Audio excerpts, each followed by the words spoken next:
সেই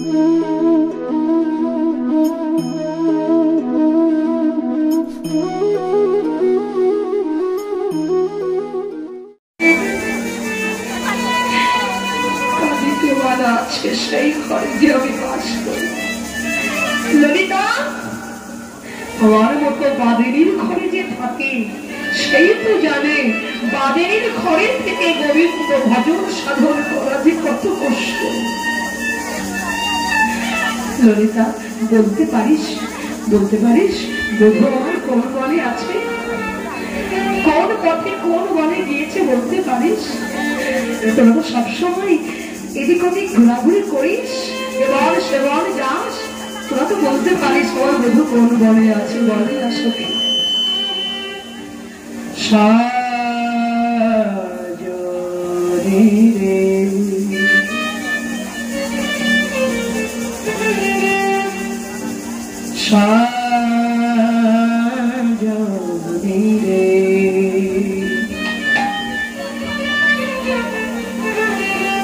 কোন পথে গেল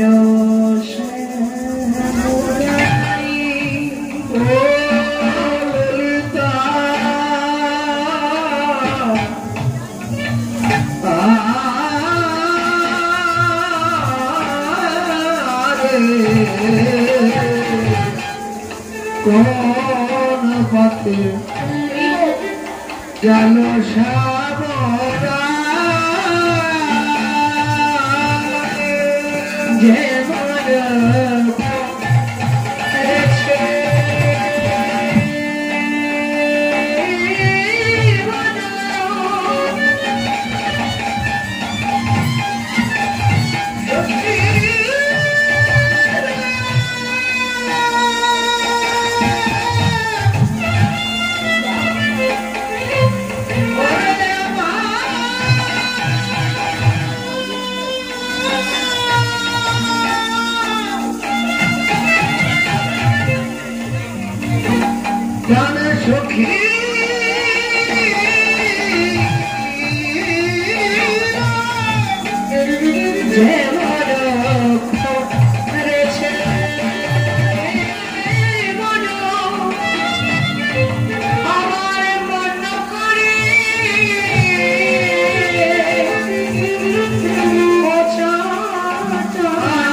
ললিতা বিশাখা বলছে আধানি আমরা বলতে পারবো না তোমার বধূ কোন বনে আছে। তুমি এক কাজ করো, নিরুপায়ের উপায় একটা তুলসীকে স্মরণ করো। তুলসীকে বাবা শ্রীকৃষ্ণ প্রেয়সী, তুলসীকে ভক্তি প্রদায়িনী মহারানী তুলসী। বিচার করুন বাবা, রাধানীকে পর্যন্ত তুলসীর কৃপা দিতে হয়েছে, তার উপরে গোবিন্দ কৃপা। সাক্ষাৎ রাধানীকেও পর্যন্ত তুলসীর কৃপা না হতে গোবিন্দ কৃপা হয় না। কিন্তু আমরা সামান্য মানুষ হয়ে তুলসীর কৃপা নিতে আমরা চাই না। অনেকে আছে শুধুমাত্র বৈশাখ মাসে তুলসী তলায় জগন্নাথ করে, তুলসী বৃক্ষ শুকায়ে ঘরের সামনে মন্দিরে শুকাতে শুকাতে দেহ রেখেছে, লক্ষ্য নাই। ঘটা করে বৈশাখ মাসে শুধু জল দিচ্ছি, বুঝছে না? যত সূর্যের তাপ পড়বে, যত গরম পড়বে, তুলসী তলায় প্রত্যেক দিন স্নান করে তুলসী বৃক্ষে জল দান করবে। তুলসীর মহৎ কৃপা, তুলসী কৃপা লাভ হলে কৃষ্ণ ভক্তি লাভ করা যায়, যে ভক্তিতে গোবিন্দ কৃপা পাওয়া যায়। তুলসীকে বলছে তুলসী, তুলসীকে স্মরণ করো রাধারানী, তুলসী কৃপা লাভ করলে তুমি গোবিন্দ কৃপা লাভ করবে। তুলসীর মালা বাবা কণ্ঠে পড়তে হলে অনেকে লজ্জা বোধ করে, অনেকে আছে তুলসীর মালা পড়বো লজ্জা হয়। লজ্জা কাদের হয় জানেন তো? যাদের মায়েরা ছোটবেলায় তুলসীর মালা সন্তানের কণ্ঠে না পড়ে। দোষটা মায়ের, মায়ের রাগ করবেন না। সন্তান যদি খারাপ হয়ে যায় দায়ী হবে কিন্তু মা। কথায় আছে বাবা, সংসার সুখী হয় রমণীর গুণে, পুরুষের গুণে নয়, রমণীর গুণে। কেমন? যখন সন্তান থাকে ছোট, সেই ছোট সন্তানের কণ্ঠে ষষ্ঠী পুজোর দিন একটা তুলসীর মালা পরাই দিল। ঠাকুমা দিদিমারা সোনার চেন দেয়, দুঃখ নাই, কিন্তু কণ্ঠে একটা সোনার, কণ্ঠে একটা তুলসীর মালা পরিয়ে দেবে। দেখবে মাদুরির ঝাড়ফুঁক করার কোনো কিছুর প্রয়োজন হবে না যদি সন্তানের কণ্ঠে তুলসীর মালা থাকে। সকল বাধা বিপদ সব বিরোধিত হয়ে যাবে। যে সন্তান ছোটবেলায় তুলসী মালা পরা অভ্যাস বাবা, আর বড় হয়ে গিয়ে লজ্জা কেটে যায়। যার ছোটবেলায় পড়া অভ্যাস নাই, তার বড় হয়ে গিয়ে লজ্জাটা আবার চলে আসতে পারে। অবশ্যই চেষ্টা করবে প্রত্যেক সন্তানের কণ্ঠে মা হয়ে একটা তুলসীর মালা পরিধান করাই দিতে। মা যদি হয় কৃষ্ণ ভক্তিমতী, মায়ের শাসনে সন্তানকেও কৃষ্ণ ভক্তকে বাধ্য হয়ে যায়। যখন তখন মৃত্যু আসুক না কেন, তুলসীর মালা কণ্ঠে থাকলে যমদূত তোমার স্পর্শ করতে পারবে না।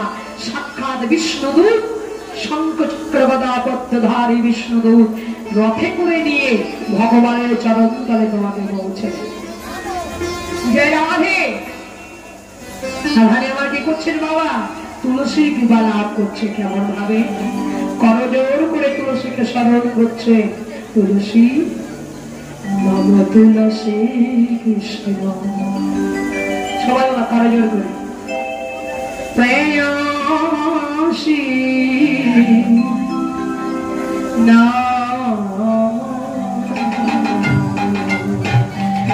তুলসী কৃষ্ণ